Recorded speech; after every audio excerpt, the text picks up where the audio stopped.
გაეროს განვითარების ფონდის პროგრამის ემპარდის ხელშეწყობით წარმოებული პროდუქციის პრეზენტაცია ქობულეთში.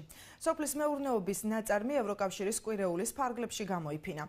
მეფრინველეობა, მეთევზეობა, მემცენარეობა, სხვადასხვა მიმართულებით პროექტის ფარგლებში 2 წლის განმავლობაში დახმარება 40 კოოპერატივს გაეწია.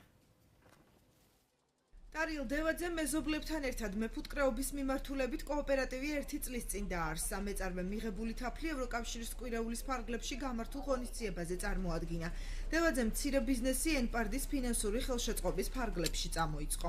კოოპერატივში გაერთიანებული ვართ 5 ადამიანი, სამეზობლო, ერთი სოფლის ხალხი და გავაუმჯობესეთ ხარისხიც, მუშაობაც მივიღეთ 25 სკა 25 პაკეტი და დანარჩენი თანხის ინვენტარი. Ona ნახევარ დღის უკრიფავ ჩემს საგამიდამომიცის ნაკვეთში. ვართ ესე იგი ოჯახის წევრები, კოოპერატივის წევრები, 5 სულიანი კოოპერატივი ასე რომ ჩვენი ოჯახის შემოსავალი თითქმის ძირითადში მაგაზე დამოკიდებული. ემპარდის საგრანტო კონკურსის ფარგლებში დამთვალიერებელ სასოფლო სამეურნეო კოოპერატივებისთვის გრანტით გადაცემული ტექნიკისა და მანქანა-დანადგარების დათვალიერების შესაძლებლობა მიეცა. აგროსერვის ცენტრის მუშაობა დინამიურად შეაფასა აჭარის მთავრობის თავმჯდომარე არჩილ ხაბაძე.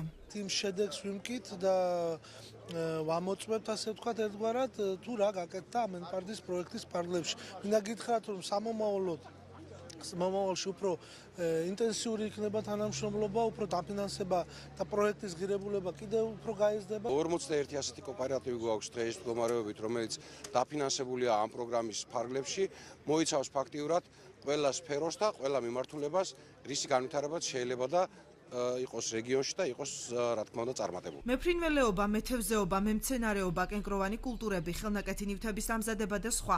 ემპარდის საგრანტო კონკურსის ფარგლებში აჭარაში 2 წლის განმავლობაში 3 მილიონ ევროზე მეტით რამდენიმე კოოპერატივი და მეწარმე დაფინანსდა. 2016 წლიდან ემპარდის სოფლის მეურნეობის ურბანული ნაწილის განვითარების მიზნით ახალი საგრანტო კონკურსის გამოცხადებას გეგმავს.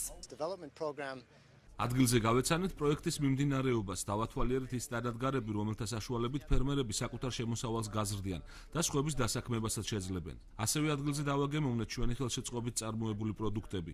თუმცა ყველაზე მთავარია, რომ პროექტის ფარგლებში ისინი ადგილზე შეძლებენ გადაამუშავონ პროდუქცია და სარეალიზაციოდ მოამზადონ. ევროკავშირის კვირეულის ფარგლებში დღესვე საგრანტო კონკურსის 23 გამარჯვებული სიგელებით დაჯილდოვდა. ღონისძიებას რეგიონის მინისტრთა კაბინეტი, ევროკავშირისა და საქართველოში გაეროს განვითარების მუდმივი მოქმედი წარმომადგენელი ესწრებოდნენ.